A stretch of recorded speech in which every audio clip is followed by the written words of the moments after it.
Welcome to the lecture of production of automotive components. This lecture will be talking about the manufacturing process for cylinder liners and piston ring, which is basically done by three different casting processes, which is centrifugal casting, HPDC, which is high pressure die casting, LPDC, low pressure die casting, and finally after the casting, the different machining and finishing processes.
So cylinder liner is a component that is basically present inside the cylinder block, and piston ring is basically responsible for sealing the combustion chamber and also for lubrication purposes.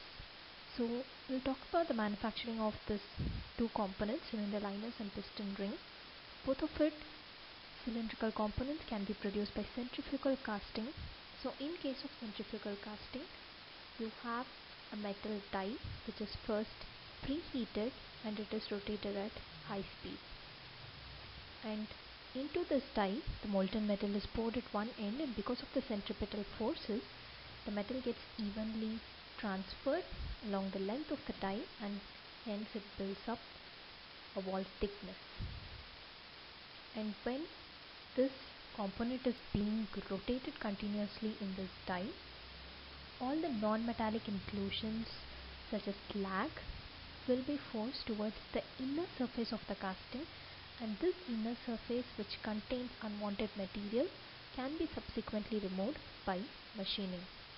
And for the production of cylinder liners, hot die is usually coated with refractory coating, and this coating will be present in between your die and the casting process, so that it will be easy whenever you are removing the casting, and the hot die which is being heated, the heat will not be transferred to your casting piece.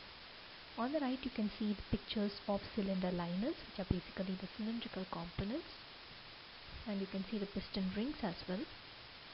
So first, by the centrifugal casting process, you can see how the molten metal, which is basically colored in red, is poured into this machine, which is basically rotating. The die is rotating, and then because of the centripetal forces, it will be transferred everywhere. So the whole system is driven by a motor. This is how, by centrifugal casting, cylinder liners and piston ring are produced. Next is about high pressure die casting, HPDC. In this casting process, one half of the die is fixed and the other half is movable.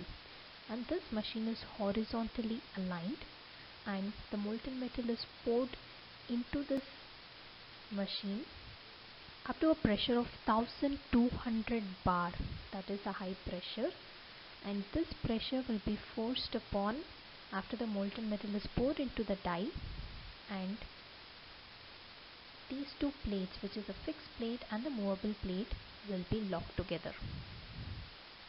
And because of a relatively high melting point, the cold chamber die casting machines are mainly used for aluminium alloys.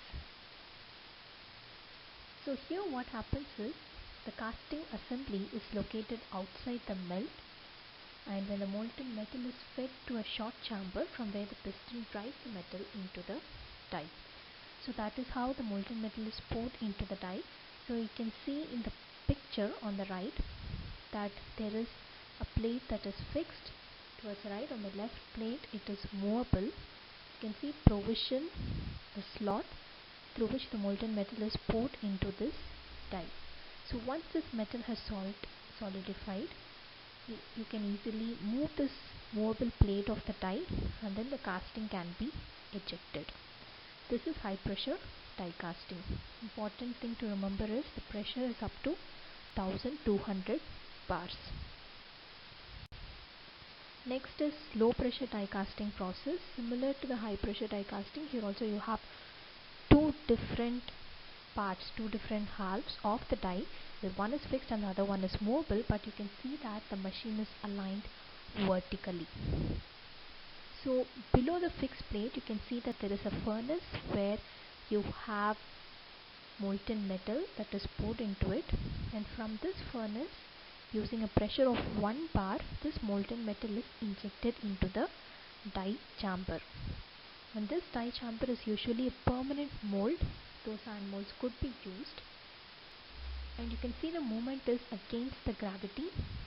On the right hand side you can see the picture of the machine, in which the red color molten metal component will be injected upwards against gravity. So after filling the die, pressure will be maintained, and then pressure of about 1 bar is used.